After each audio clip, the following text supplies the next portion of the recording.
Hello and welcome back to Lavneesh Sir Ki Class channel. This is Directorate of Education GNCT of Delhi's worksheet number 25, and it is only for class 7 students. It has taken from the subject science, and we will learn and understand and revise the chapter nutrition in animals, and in this chapter we'll revise some keywords which were comes in this lesson. Okay यानी कि कहने का मतलब है कि इस lesson में जो कीवर्ड्स आए थे, कुछ इंपॉर्टेंट टॉपिक्स आए थे, उनके बारे में हम एक बार फिर से रिवाइज कर लेते हैं, उनकी रिवीजन कर लेते हैं, जिससे आपको बहुत अच्छे से समझ में ये आ जाए. So without wasting our time, let's start and understand with me. So the first keywords और first topic is nutrition. Nutrition is a complex process involving ingestion, digestion, absorption, assimilation and एजेशन.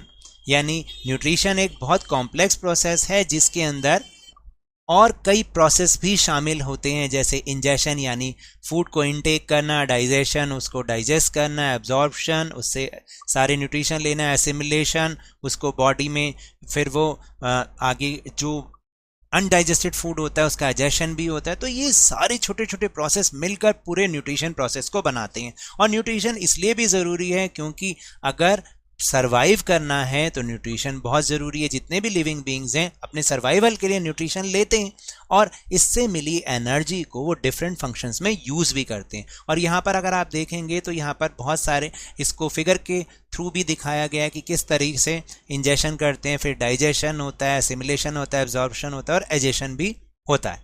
ठीक है, उसके बाद है डाइजेस्टिव सिस्टम.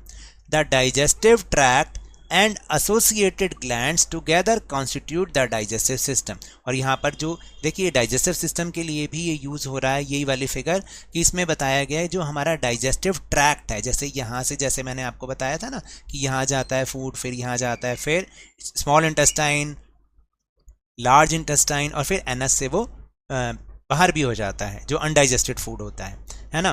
तो वो और जो जितने भी एसोसिएटेड ग्लैंड्स हैं, ठीक है, वो मिलकर क्या करते हैं, डाइजेस्टिव सिस्टम को बनाते हैं. उसके बाद next topic is bile juice. इसका नाम क्या है, bile juice. It is the secretion of liver which helps in the digestion of fats is called ingestion. यानी कि ये क्या होता है, लीवर से निकलने वाला एक लिक्विड टाइप होता है जिसका सीक्रीशन लीवर से होता है, और ये जो भी फैट्स होते हैं उसकी डाइजेशन में बहुत हेल्प करता है, और इस पूरे प्रोसेस को हम इंजेशन कहते हैं.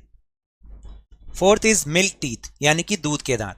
The first set of teeth grows during infancy and they fall off at the age between 6 to 8 years. यानी जो सबसे पहला फर्स्ट सेट ऑफ दांत होता है, दांतों का फर्स्ट सेट होता है, वो हमारे इन्फेंसी यानी बचपन में उसके दौरान हमारे मुंह में होता है, और 6 to 8 years के बिटवीन वो सारे के सारे दांत गिर जाते हैं.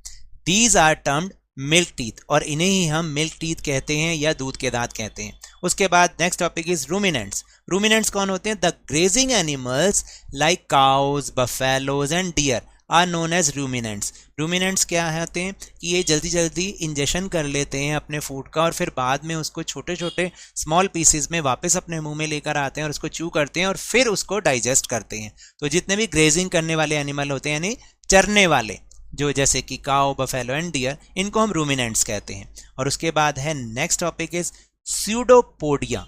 ये बहुत इंपॉर्टेंट टॉपिक है, इसका नाम है स्यूडो, पी साइलेंट है, pseudopodia. Temporary finger like projections of the cell of amoeba are called pseudopodia और फॉल्स फीट. देखिए अमीबा के अंदर क्या होता है, एक टेम्परेरी फिंगर लाइक प्रोजेक्शन होता है जिसको वो अपने आप वो बाहर निकलता रहता है और टेम्परेरी होता है, कभी इधर होगा तो कभी इस साइड होगा, कभी किस साइड होगा, है ना. अब ये क्या करता है, these help in the movement of amoeba. ये अमीबा को मूवमेंट करने में हेल्प करता है, and to capture the food. और सेकंड इसका काम क्या है, ये फूड को कैप्चर करने में इसकी हेल्प करता है. किसकी, अमीबा की. अब आपको समझ में आया. Now points to be remember, यानी याद रखने योग्य बातें.